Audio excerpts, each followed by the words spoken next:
सुखो बोहिलाओ सुगै गमनम समाहि मरणम जिन गुण संपत्ति होदुमच्छम जीवमजीवमदप्पम जिणवर वसहेण जेणने तिष्ठम देविंद विंद वंदम वंदे तम सर्वदा सिरसा। पंच परमेश्वर। अच्छा, मैंने द्रव्य संग्रह का कर दिया। मोक्ष मार्गस्य नेतारं वेत्तारं कर्म भूभृतां ज्ञातारं विश्वतत्त्वानां वन्दे तद्गुणलब्धये वंदे तद्गुणलब्धये। पंच परमेश्वर भगवान की जय। मूलायक श्री पार्श्वनाथ भगवान की जय। आचार्य भगवंत श्री उमा स्वामी महाराज की जय। आचार्य भगवंत श्री पूज्य पाद महाराज की जय।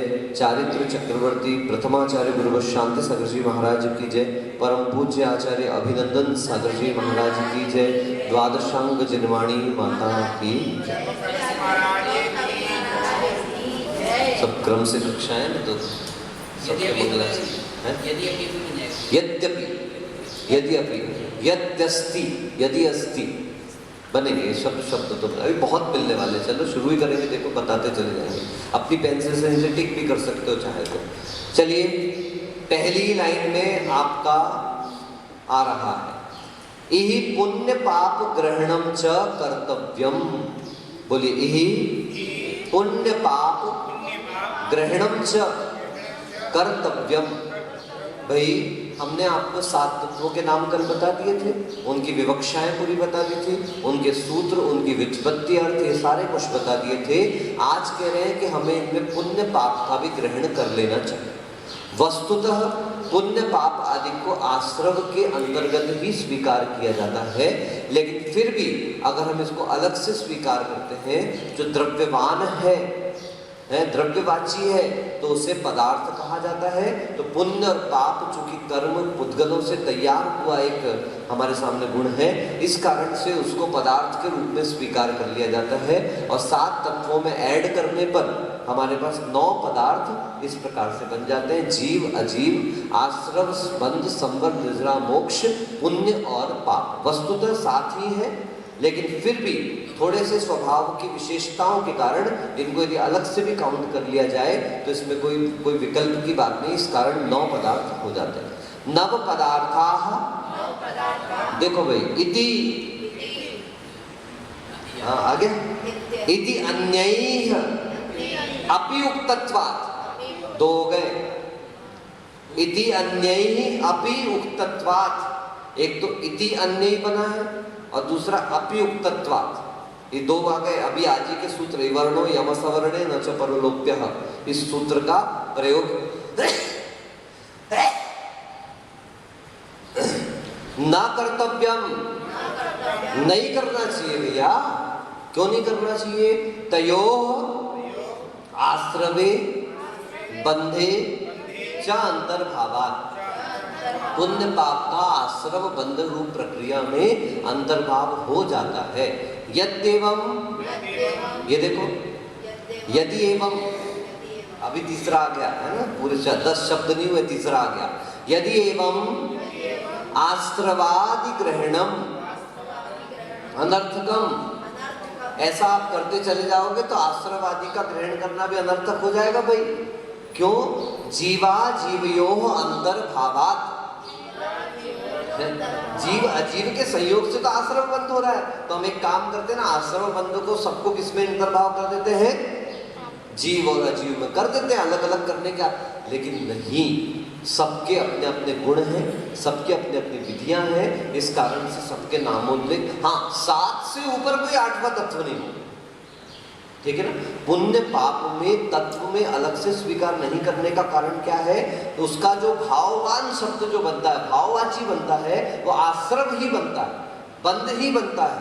इस कारण से उसको अलग से तत्व में ना स्वीकार करके कि द्रव्यवाची होने के कारण उसको पदार्थ में स्वीकार करें। हाँ पूछो। पदार्थ अलग से बनाने का? हाँ बेटा, वही मैं आपको बताना चाह रहा हूँ। जीव को तत्व भी कहा है, जीव को द्रव्य भी कहा है, जीव को पदार्थ भी कहा है और जीव को अस्थिकाय भी कहा है। अनेकांत धर्म कहता है कि प्रत्येक विवक्षा में कहने वाले की इच्छा गर्भित हुआ करती है। Yesterday I had told you वक्तुम इच्छायति विवक्षा। हम जिस विवक्षा के माध्यम से प्रस्तुत करना चाहेंगे, उमा स्वामी महाराज कहते हैं अर्पिता नर्पित सिद्धे। जिस समय जिसकी मुख्यता है वह अर्पित है और जिसकी मुख्यता नहीं है वह अनर्पित है। हमें जिस समय उसे उत्पाद वय द्रव्युक्तम सत द्रव्य लक्षणम, हमें जब उसको उसके उत्पाद वय ध्रुवत्व की अपेक्षा से कहना होगा, हम कहेंगे जीव द्रव्य। जब हम उसके भाववान इस विशेषण की प्रमुखता के साथ कहेंगे, हम कहेंगे जीव तत्व। जब हम उसमें प्रदेशों की संख्या की गिनती के अनुरूप कहेंगे, तब हम कहेंगे जीव अस्तिकाय, क्योंकि बहुप्रदेशी है। और जब हम कहेंगे वह द्रव्यवाची भी है, तब हम कहेंगे जीव पदार्थ, अथवा किसी आकार का द्रव्यवान होने से ही वो आकारवान है। ठीक है, इस प्रकार से जिस समय विवक्षा, इसलिए हमने पदार्थ भी उसको कहते हैं। पदार्थ पद अर्थ यानी कि जिसमें द्रव्यवान होता अथवा जिसके कारण वह पर्टिकुलर जो गुण है, वस्तु है, वो किसी ना किसी आकार को धारण करता है। आकारवान होने से उसको पदार्थ। अब किस कार्य से जीव है, सिद्ध में पहुंच गए तो क्या सिद्धों का आकार नहीं होता? क्यों? कार्बन शरीर नहीं क्या? कार्बन शरीर का आकार नहीं होता। जिस जीव का शरीर उस पुण्य और पाप कर्म रूप होने के कारण आत्मा के आकार में रहते हैं, आत्मा के आकारमय होकर के रहते हैं। पुद्गल वर्गणाएं, और दूसरी सबसे बड़ी बात, पुण्य और पाप तो पुद्गल वर्णा। पुद्गल का मतलब जिसमें आकार होगा, दृश्य हो ना हो। क्या कहा? पुद्गल दृश्य हो भी सकता है और दृश्य नहीं भी हो सकता। हवा दृश्य नहीं है। ऐसे कर्म रूप वर्गणाएं जो है वो दृश्य ना होते हुए भी आकारवान तो है, क्योंकि स्पर्श रस गंध वर्ण सब उसमें पाया जाता है। ठीक है, चलो आगे बढ़ते हैं। ना अनर्थकम, वो अनर्थक नहीं है। यही मोक्ष प्रकृत। यहाँ तो अभी मोक्ष का मुख्य रूप से कथन करना है। सो अवश्यम निर्देष्टव्य, उसका तो अवश्य ही निर्देश करना चाहिए। सचा संसार पूर्वकः, मोक्ष उसी को होता है जिसको संसार है। ये पॉइंट याद रखना है। सब परिवक्खा, पंचास्तिका एक ग्रंथ में गाथा आती है, सब परिवक्खा सत्ता सब पयथा, सब परिवक्खा अनंत पज्जाया। कि सत्ता जो होती है सब पयथा, सभी पदार्थों की जो सत्ता है वो प्रतिपक्ष से सहित है। विपक्ष के बिना संसार में कोई पक्ष नहीं हुआ करता, और विपक्ष होता है तो पक्ष और मजबूत हुआ करता है। आप देखिए, सरकार के विरोध में खड़ा हुआ दल यदि दमदार हो तो सरकार अच्छा काम करती है, और सरकार के सामने वाला पक्ष ढीला पड़ जाए, मनमानी मनमानी होना है, वहां लफड़े लफड़े होना है। इस कारण से विपक्ष का दमदार होना बहुत जरूरी है। जितना सशक्त अपना कॉम्पिटिटर होगा उतना अच्छा कंपटीशन होगा, और जितना अच्छा कंपटीशन होगा उतना एंटरटेनमेंट होगा साहब। है ऐसा नहीं अब एक तो छक्के पे छक्के उड़ा रहा है और दूसरा ठीक ठीक ऐसे कर रहा है, ऐसा वाला नहीं। बॉलर भी शोएब अख्तर जैसा होना चाहिए, शेन वॉर्न जैसा होना चाहिए, और प्लेयर भी कैसा होना चाहिए, युवराज और सचिन जैसे हो, धोनी जैसे हो, मारो उठा उठा करके विराट जैसे। तो दोनों जब सामने सामने होते, देखो कितने मैच दुनिया में होते हैं, लेकिन जब जब भारत पाकिस्तान का मैच होता है तो ऐसा लगता है कि आज जिंदा बचेंगे कि नहीं बचेंगे, यही पता। ऐसा लगता है बॉर्डर पर युद्ध चल रहा है कोई। वो मैच जब भी भारत, कोई सामान्य मैच क्यों ना हो, भारत पाकिस्तान सामान्य सा मैच भी होता है, और कितने देश हैं लड़ाई करने वाले अपन से, लेकिन जाने का भारत पाकिस्तान के बीच का किस प्रकार का वैर विरोध है कि जब भी वो मैच चलता कितनों को अटैक आते हैं, और धोखे धड़ा के फाइनल वाइनल में पहुंच गया कभी जिंदगी। अभी तक तो ऐसा हुआ नहीं है, कभी हुआ ऐसा? भारत पाकिस्तान फाइनल में कभी नहीं खेले, वो ऐसे फाइनल छोड़ो, वर्ल्ड कप के फाइनल में यदि कभी भारत पाकिस्तान में अगर कितने लोग अटैक से मर जाएंगे कोई भरोसा नहीं। अभी तो देखो ना, अमिताभ बच्चन को कोरोना हो गया, टीवी चैनलों के न्यूज कल शुभम भैया हमारे बता रहे थे, ऐसी ऐसी न्यूज चल रही है। आज सुबह अमिताभ जी ने नाश्ता भी किया। आज अमिताभ जी ने थोड़ी चहलकदमी करी, आईसीयू रूम में ही चहलकदमी करी, तो किसी ने कहा इतना लिख दो वो कितनी बार पोटी गए थे आज, यही बताना और बाकी रह गया। मतलब कितना किस तरीके से व्यवसायीकरण जीवन का हुआ है। देखो सेलिब्रिटी छींक भी रहे हैं तो आ रहे कि आज अमिताभ ने इतनी बार छींका, सामने वाले मरे जा रहे हैं, हजारों की संख्या मर रही, कोई पूछने वाला नहीं है, उनकी लाश को पूछने वाला नहीं है। उनके घर में तो अहमदाबाद में तो अभी एक घटना ऐसी घट गई कि एक आदमी जिंदा पड़ा हुआ हॉस्पिटल में और उसके घर वालों को वीडियो कॉल से अंतिम संस्कार दिखा दिया गया। हाँ, वो तो आदमी जब थोड़ा कॉन्शियस हुआ तो उसने अपने घर पे फोन किया कि आज मेरी तबीयत ठीक है। पूरे घर में तो रोना गाना मचा हुआ था कि मर गया। अब पता नहीं किसको जला दिया, मतलब जिसको जलाया उसकी फैमिली को तो पता ही नहीं कि ये मर गया।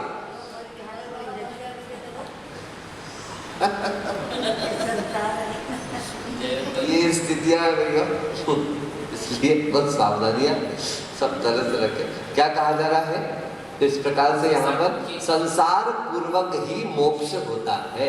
प्रतिपक्ष है और जब तक प्रतिपक्षी नहीं है तब तक पक्ष भी उत्कृष्ट रूप से सामने आने वाला नहीं। इसलिए तो साथ में पढ़ाई करने का उद्देश्य क्या है? कंपटीशन का। और यहाँ पे कंपटीशन जो है वो स्वस्थ कंपटीशन होना चाहिए। ऐसा नहीं अरे वो आगे बढ़ गई है, वो आगे बढ़ गया, अरे कहाँ आगे बढ़ जाओगे हैं?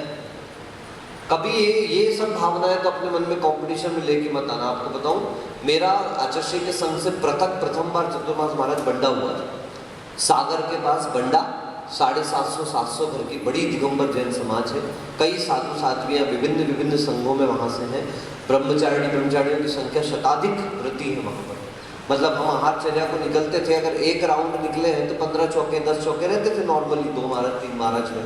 यदि अपन ने 1-2 राउंड मान लिया तो 50-60 चौके तो यूं ही हो जाते थे।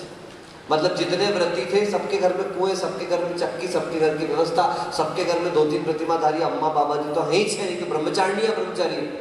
तो दूसरे तीसरे राउंड में तो सब अपने घर में पुलक के बाहर आ जाते थे। ऐसा गाँव था वहाँ पर।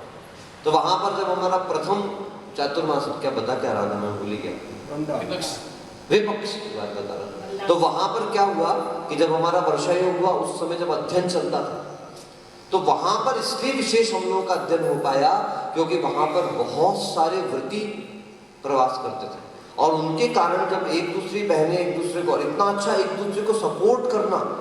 ऐसा भी नहीं है बहनों में कि मतलब वो इसकी काटे वो उसकी काटे, सारी बहनें एक दूसरे को सपोर्ट करके मतलब अपनी पढ़ाई करते करवा रहे थे। और उसके बाद जब हमारे पढ़ने का नंबर आया तो बहनें कक्षा के 20 मिनट पहले हमारे पास आ जाती थी। आज तैयारी करी महाराज जी कक्षा की आपने? शुरू के 3-4 दिन तो हमने टाला मटोली करी थी कि ठीक है किताब उठाएंगे, अभी आते किताब उठाएंगे चले जाएंगे। अब तो ठीक है उतना अध्ययन हो गया। तब तो ऐसे जाके बैठ जाते थे। तब वो दीदी थी, मीना दीदी एक है, अनीता दीदी वगैरह, ये सब ब्रह्मचारिणियां आ जाती थी और कमरे में आकर के सीधे आपने कहा आज क्या पढ़ना है, वो तैयारी करेगी नहीं करी कर? तो बोला तो पढ़ेंगे ना। बोले नहीं महाराज जी आप इतने अच्छे इंजीनियर हो, कॉलेज के पढ़े स्टूडेंट हो, क्या आपको इतना नहीं थोड़ी सी प्रीवियस स्टडी भी करना चाहिए? मेरे दिमाग में बात बैठी और उस दिन से मैंने पहले जो महाराज जी आज पढ़ाने वाले हैं उसको शब्द रूप में तो अपन देख के जा सकते हैं ना, अर्थ रूप में महाराज से समझ में आ जाए। उसका परिणाम निकला कि आज हम इस रूप में अपने सामने प्रस्तुत कर पा रहे हैं। नहीं तो किताबी ज्ञान से ज्यादा महत्वपूर्ण उसका अर्थ ज्ञान है। ठीक है ना? इसलिए मैं कहूंगा पुनः पुनः शब्द रटने की बजाय उसको समझो, एक दूसरे के साथ बैठकर एक दूसरे को समझने समझाने का पुरुषार्थ करेंगे तो आपका स्वाध्याय और मजबूत होता जाए। अपने अपने रेंज के व्यक्ति को पकड़ लो और स्वाध्याय करते रहो। 3-3 क्लासें, 4-4 क्लासें, 5-5 क्लासें आप लोगों की चल रही हैं। और सबसे बड़ी बात है कि कातंत्र की कक्षा चलने के कारण आप दोनों तीनों विषयों को समेट सकते हो, है ना? और समय साथ थोड़ा सा आध्यात्मिक प्रकरण है, बहुत विशाल प्रकरण नहीं है। सहज रूप में एक गाथा में एक ही महत्वपूर्ण बात अभी चल रही है। शुभ अशुभ और शुद्ध का प्रकरण चल रहा है। अशुभ हेय है, शुभ माध्यम है और शुद्ध हमारा उपादेय है। शुभ का सहारा लेकर शुद्ध की तरफ जाना है। इतना सा हम लोग सुबह उसके विशेष रूप से उदाहरणों के माध्यम से उसको समझ। सर्वार्थ सिद्धि में क्रम पूर्वक सरल अपन बहुत ज्यादा तो पढ़ाई करते नहीं, 25-30 मिनट की अपनी कक्षा लगती है, उसमें भी कई विषय इधर उधर के भी आते हैं, तो कोई बहुत ज्यादा भार अपने सिर पर नहीं। आज का आज तैयार करते चले जाओगे तो तैयार हो गया ना, आपको नोट्स बनाने की आवश्यकता पड़ेगी ना कुछ, बस आज का आज। और कम से कम 1-2 व्यक्तियों से चर्चा अवश्य करें। चर्चा से ज्ञान विशेष रूप से विकास को प्राप्त होता है।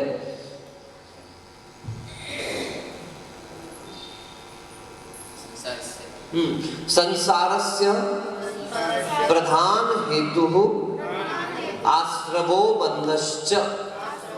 संसार का मुख्य हेतु क्या है? आश्रव और बंध है। बंध भी ना कह करके क्या कहना चाहिए अपन को?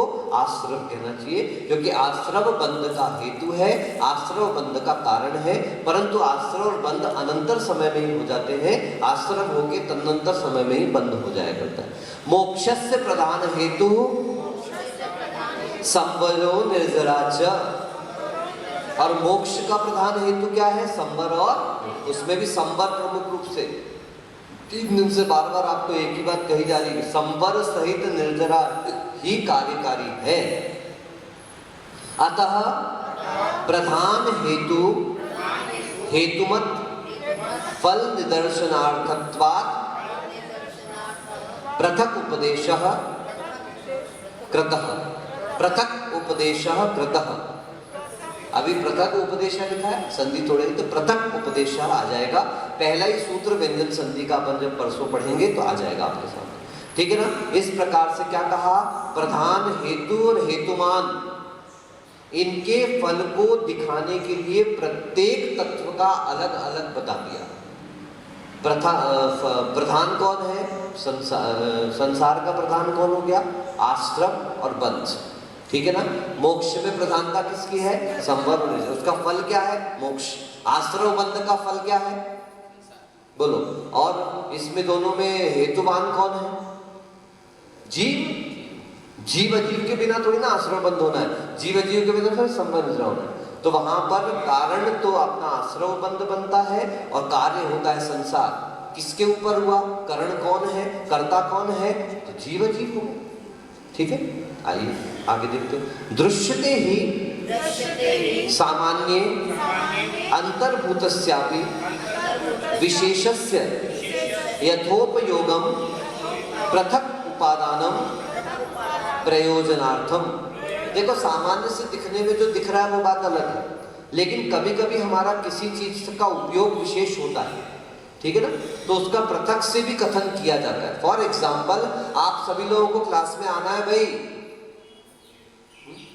आप सभी लोगों को कातंत्र की कक्षा में आना है। उषा दीदी आप ध्यान रखना, विशेष रूप से आ जाना। अरे इनको आज नाम क्यों ले लिया? ऋषभ भैया आप ध्यान रखना, आप जरूर कातंत्र की कक्षा में आना। सब लोग आए, ठीक है, ये जरूरी है, मगर आपको आगे प्रतिष्ठाएं करानी है, आपको आगे दूसरों को शिक्षा देनी है। तो आप लोगों का नाम विशेष रूप से क्यों ले लिया गया? क्योंकि आप मेधावी शिष्य हैं, आप इसको पढ़ सकते हैं, आप उसको आगे बढ़ा सकते हैं, आपसे वो 4-5 लोगों में और जा सकता है, उसकी मेधा का अपना प्रयोग कर सकते हो। इसलिए हम क्यों बार बार नाम लेके पूछ सकते? देखो क्यों कह रहे हैं भैया?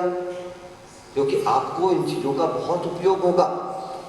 कहीं ना कहीं जाकर के आपको एहसास होगा कि ये चीजें आज हमने पढ़ते समय कई बार समझ में नहीं आ रही थी, लेकिन जब हम दूसरे को सामने उसको बताने के लिए जाएंगे तो हमारा पढ़ा हुआ आपके दिमाग में क्लिक करेगा और आता चला जाएगा। अनाभ्यासे विषम विद्या। बोलिए। 10 साल छोड़ के रखा है इस लड़के ने। महाराज अच्छा प्रवचनकार है, बहुत अच्छा विद्वान है, बहुत अच्छा नॉलेज है शास्त्रों का, लेकिन क्या 10 साल से अनाभ्यास। कहते हैं घोड़ा अड़ा क्यों, पान सड़ा क्यों, बाटी जली क्यों? अरे रोटी तुम ही खाओ, मारवाड़ी में बैठे हो, वागड़ में बैठे हो, अभी भी रोटी रोटी करते हो। बाटी जली क्यों और विद्या भूली क्यों? एक आंसर, पलटा नहीं है। घोड़ा अड़ जाए थोड़ा पलटा के बगल से ले जाओ, चला जाएगा।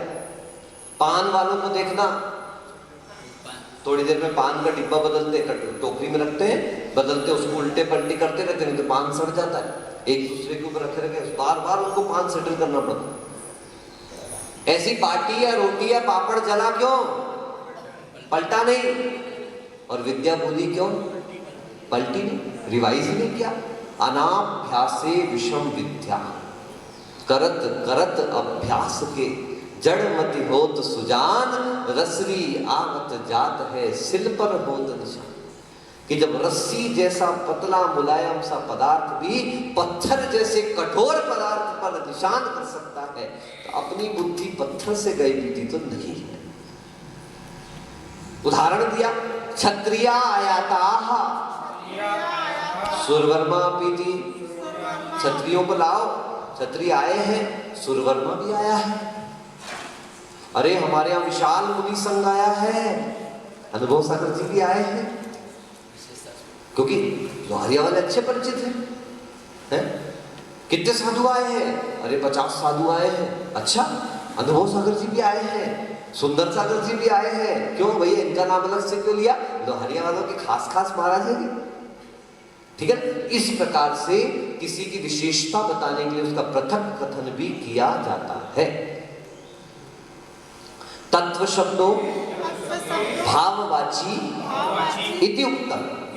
लीजिए साहब, आ गया फिर से। भाववाची इति उक्त, दो संधि एक साथ। समाना सवर्णे दीर्घी भवति और इवर्णो यम सवर्णे नच परोयोक्त। भाववाची इति क्या है? भाववाची इति, ये तो वही समाना सवर्णे दीर्घी भवति, और इति उक्तः, इसको संधि को जोड़ दिया तो इवर्णो यम सवर्णे नच परोयोलोप्य, ई का यकार हो गया और ऊ उसमें वैसे ही आके जुड़ गया। इत्युक्तः स कथम जीवादिभिर द्रव्य वचनैहि समानाधिकरणम प्रतिपद्यते। भाई वो कैसे हो सकता है? क्योंकि जीवादि जो हैं उनको द्रव्य वचन से समानाधिकरण प्राप्त होता है। तब कहते अव्यतिरेकात् तद्भावात् तद्भाव अध्यारोपाच्च सामानाधिकरणम भवति। अव्यतिरेक, व्यतिरेक का मतलब होता है बाहर की तरफ जाना। व्यतिरेक का मतलब क्या होता है? जो हम वर्णन कर रहे हैं उससे बाहर की तरफ जाना। और अव्यतिरेक का मतलब क्या होता है? अपने दायरे में बने रहना।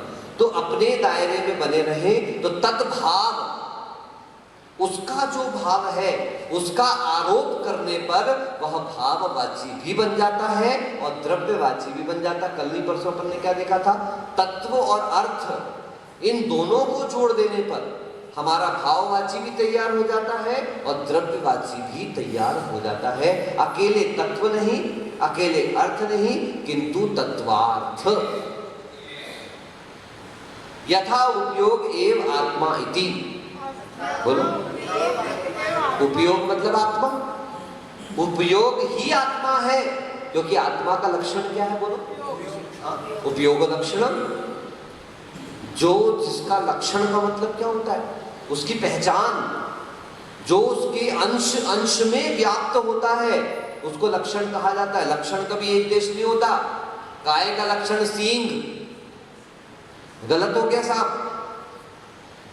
क्यों? व्यतिरेकात्, अतिव्याप्ति दोष है, क्योंकि गाय के अलावा भी अन्य में सींग पाए जाते हैं। जीव का लक्षण ज्ञान दर्शन, बिल्कुल सही, एप्रोप्रिएट आंसर उदाहरण है। क्यों? क्योंकि जीव द्रव्य के अलावा अन्य किसी द्रव्य में वह ज्ञान दर्शन प्राप्त नहीं होता है। पुद्गल का लक्षण स्पर्श रसगंध वर्णवंतः पुद्गलाः, एकदम एप्रोप्रिएट आंसर। क्यों? क्योंकि पुद्गल के अलावा रूप रसगंध वर्ण स्पर्श अन्य किसी पदार्थ में नहीं पाया जाता है। यद्येवं, ये थोड़ा व्याकरण का पोर्शन है, उतना इंपॉर्टेंट नहीं आपके लिए। यद्येवं तल्लिंग संख्यानुवृत्ति प्राप्नोति, जिस प्रकार से लिंग और संख्या आदि की अनुवृत्ति प्राप्त हुआ करती है। आपके विशेष काम का नहीं है, कंफ्यूज और जाओगे। विशेषण विशेष संबंधे सत्यपि शब्द शक्ति व्यपेक्षया उपात्त तल्लिंग संख्या व्यतिक्रमो न भवति। विशेष और विशेषण का संबंध होने पर शब्द शक्ति की अपेक्षा से जो जरूरी वहां पर आया है, ऐसे लिंग और संख्या का व्यतिक्रम नहीं होता। अगर हमारे पास यदि विशेषण विशेष संबंध ना प्राप्त होता हो तो कहीं ना कहीं लिंग और संख्या आदि का व्यतिक्रम हो सकता है, लेकिन ध्यान रखें 7 मतलब 7, इस संख्या का व्यतिक्रम नहीं होगा। और लिंग आदि जो है, जहां पर जीव का जैसा लिंग आदि लेकर के चलना है, वो उसका भी व्यतिक्रम यहाँ पर विशेषण विशेष संबंध होने के कारण होने वाला नहीं है। अयम क्रम आदि सूत्रे भी योज्यः, ये क्रम जो है वो शुरू के सूत्र से लेकर के चलते चले जाना। एवं एशाम व्यंजनम स्वरम परवर्णनेत, ठीक है, एवं एशाम उद्दिष्टानाम व्यंजनम स्वरम परवर्णनेत, एवं एशाम उद्दिष्टानाम एवमेशाम उद्दिष्टानाम, ठीक है ना। सम्यक दर्शनादीनाम जीवादीनाम च समव्यवहार विशेष व्यभिचार निवृत्ति अर्थमाह। अब देखो, जो सम्यक दर्शन आदि आपको बताए, जीवादि का आदि बताए, तो बोलचाल की भाषा में एक दूसरे से जब समझते समझाते हैं, जानते हैं, तो कहीं उनमें किसी प्रकार का व्यभिचार ना हो, तो उसको दूसरों के सामने प्रस्तुत करने का तरीका क्या होना चाहिए, उसको प्रस्तुत करने के तरीके के लिए यहाँ पर निक्षेप का वर्णन करेंगे। किसका वर्णन करेंगे? क्षिप धातु। कौन सी धातु?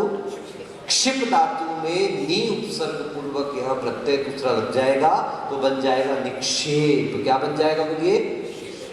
निक्षेप का मतलब रखना।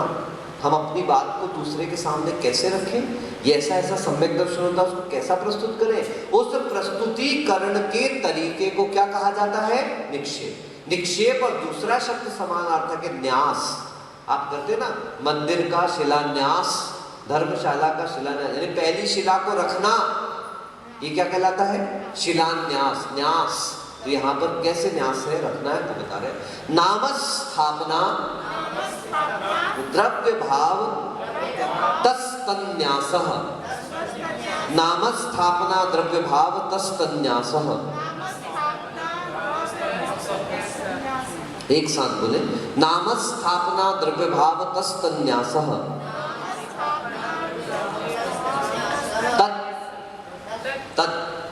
जितने सम्यक दर्शन आदि प्रकरण बता दिए, तत् न्यास, उसको रखने का तरीका, बताने का तरीका, व्यवहार का तरीका, प्रस्तुतिकरण का तरीका कैसे है? बोलिए, नाम स्थापना द्रव्य भावतः, तह यानी तसल प्रत्यय लगा है यहाँ पर, तो भावतः नाम की अपेक्षा से है, स्थापना की अपेक्षा से, द्रव्य की अपेक्षा से और भाव की अपेक्षा से इन पदार्थों को, तत्वों को, द्रव्यों को, सम्यक दर्शन आदि को प्रस्तुत कर सकते। जहां पे भी तसल प्रत्यय लग जाए उस अपेक्षा से, ऐसा मानती थी। वस्तुतः, वस्तु अपेक्षा से, अभावतः, अभाव की अपेक्षा से, भावतः, भाव की अपेक्षा से, स्वभावतः, स्वभाव की अपेक्षा से। तो जहां तसल प्रत्यय लग जाए यानी उस शब्द की अपेक्षा से, ठीक है, आए बात समझ में? इस प्रकार से नाम सभी लोग जानते हैं, गुणों की अपेक्षा ना हो, मात्र व्यवहार के लिए चल रहा। महावीर, भले छिपकली से डरते हो, महावीर, जरा जरा हौ करने से डर जाते हो, नाम क्या रख दिया?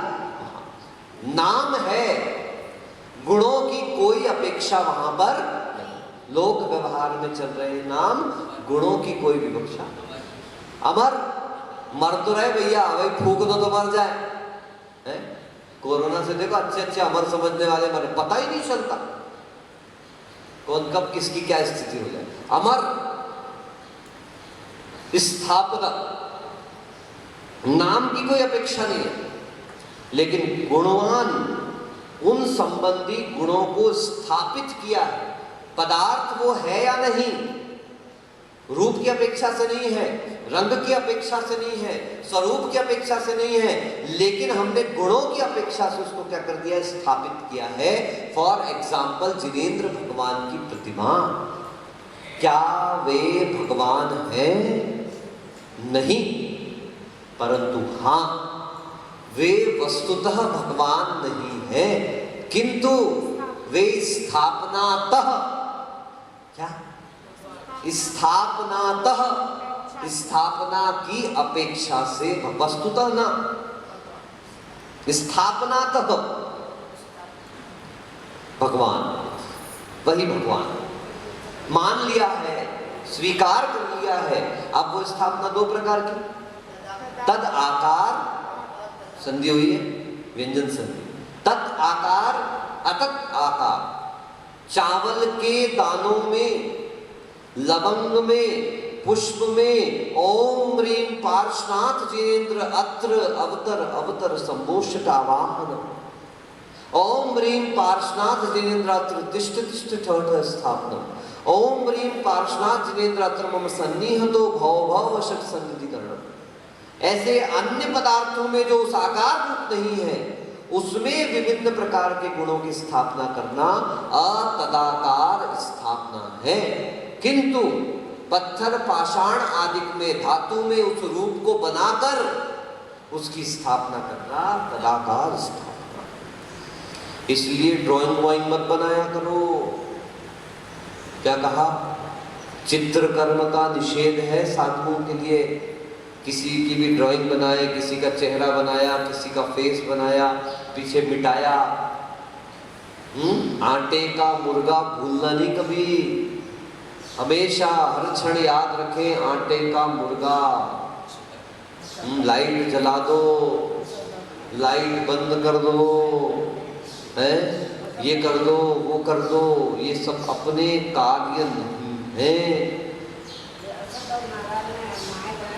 कहानी आप सब जानते हो, सबको कहानियां पता है। काम की बात सुनो कि आटे का मुर्गा बनाया, तदाकार स्थापना करी उसकी, कई भवों तक मुर्गा बनकर कटना पड़ा। पढ़िए यशोधर चरित्र। और आज देखो बच्चों के हाथ में रबर पकड़ा दी जाती है, इरेजर, उसमें विभिन्न विभिन्न प्रकार के कार्टून बने, पेंसिलें पकड़ा दी जाती है, उसमें ऊपर बच्चे मुंह में ही डाले पड़ रहे हैं। अरे हमें तो इतना ध्यान है, जब हम लोग घर पर थे उस समय एक कार्यक्रम होता था, सादो बोलते थे उसको, सादे। गर्भवती महिला के 8वें महीने में उसकी गोद भराई की जाती है। आप क्या उसको क्या कहते हैं वो मुझे नहीं पता, हमारे यहाँ उसको सादो कहते हैं। और उसमें उस लड़की के पीहर से मावे की मिठाइयों के डिजाइन बन बन करके आते थे। तो उसमें विभिन्न प्रकार के डिजाइन बनते थे, कई जीवों के भी आकार बन के आते थे। अब बन के तो आ गए, अब क्या करोगे आप उसको? हाँ, शादी होती थी तो मायके पीहर में पापड़ों का आदान प्रदान होता था, पापड़ था। उन पापड़ के ऊपर खाने वाले रंगों से डिजाइन बनाई जाती थी, दूल्हा दुल्हन बनाए, ये बनाए। अब आप सोचिए वो पापड़ सेकोगे और पापड़ को खाओ। यहां तक कि आप केक बना रहे हो आजकल, दिली मानते हो, हार्ट मानते हो, कभी नहीं खाना महाराज। यदि कोई बिस्किट वगैरह लेकर के आता है, आहार में चौके में जो बिस्किट बनती है, शुद्ध बिस्किट, अगर वो लेकर के कोई आता है और अगर वो हार्ट आदि के शेप में है, उसको मत खाना। घोर भाव हिंसा है वो, क्योंकि देखते ही साथ अपने दिमाग में हृदय, हार्ट, ये फीलिंग आती है। रंगोली बना रहे हैं, उन रंगोलियों में चित्र में, अभी गए थे हम लोग डूंगरपुर में देखने, रंगोली प्रतियोगिता हुई थी। हम तो मंदिर के दर्शन करने गए, देखा तो महावीर भगवान की फोटो बनाई। अब झाड़ू लगाएंगे उसको, है? अब झाड़ू लगाएंगे, पता नहीं क्या क्या करेंगे, कैसे कैसे। इस कारण से स्थापना निक्षेप बहुत महत्वपूर्ण है, जिस रूप उसको मान रहे हो। इसलिए पूजा की अष्टद्रव्य भी तदनुरूप ही होनी चाहिए। हाँ, बच्चों के कपड़ों में एनिमल्स के डिजाइन, उसके बाद वॉशिंग मशीन में डाल दिया, घुर्र घुर्र घुर्र घुर्र, और तो और फिर पीटने की आवाज आती है पीछे से, फट फट फट फट, है? क्या पीट रहे हो आप? आपको पता ही नहीं चले, इसलिए तो कहा जाने अनजाने। तीव्र मंद ज्ञाता ज्ञात भावाधिकरण वीर विशेषेभ्यस्तद विशेषः। तीव्र भाव, मंद भाव, ज्ञात भाव, अज्ञात भाव और अधिकरण यानी वीर विशेष, शक्ति विशेष से है।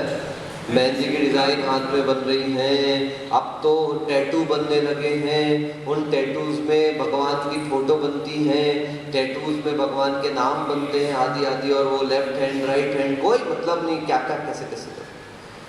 अरे गलों में लॉकेट वॉकेट पहन रहे हैं हम लोग, हम तो कभी नहीं ले पहनने देते अपनी फोटो के लॉकेट वॉकेट, फोटो पेन में भी फोटो बन रहे हैं, सब कहाँ जा रहे हैं, कैसे जा रहे हैं, कहीं ना कहीं थोड़ा अभिनय का ध्यान तो हमको रखना पड़ेगा। इस प्रकार से ये अपने सूत्र है न्यास का। और द्रव्य भाव क्या हो गया? द्रव्य का मतलब भविष्य की पर्याय का अभी वर्तमान में विचार करना। द्रव्य हम भैया अभी नंदीश्वर मंदिर बन रहा है ना यहाँ पे, ये बाहुबली भगवान है। अरे तो पत्थर की मूर्ति अभी प्रतिष्ठा थोड़ी ना हुई है, लेकिन संकल्प मात्र ग्राही द्रव्य न्यास है। संकल्प मात्र ग्रहण कर लेना द्रव्य न्यास कहलाता है, द्रव्य निक्षेप कहलाता है। पूज्यता नहीं हुई पर अपने कथन में तो आ गए, यहाँ व्यवहार की बात चले प्रभु है, व्यवहार की बात चले। ये महावीर भगवान की मूर्ति है भाई, आप लेके आए ना बजवाना की मूर्ति वासुपूज्य भगवान की, भली प्रतिष्ठा नहीं हुई पर कहोगे तो वासुपूज्य भगवान में पूजे हुए नहीं पर मान तो रहे हो ऐसा। और जिस समय उसकी प्रतिष्ठा हो गई उसी समय कहना कि वासुपूज्य भगवान। भाव निक्षेप, जिस समय जिस कार्य में अनुरक्त है तदनुरूप ही कथन करना क्या कहलाता है?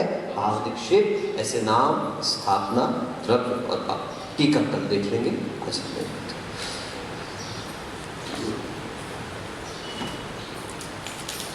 नमोस्तु प्राणिक स्वाध्याय निष्ठापन श्रुत भक्ति काय श्रवण करो।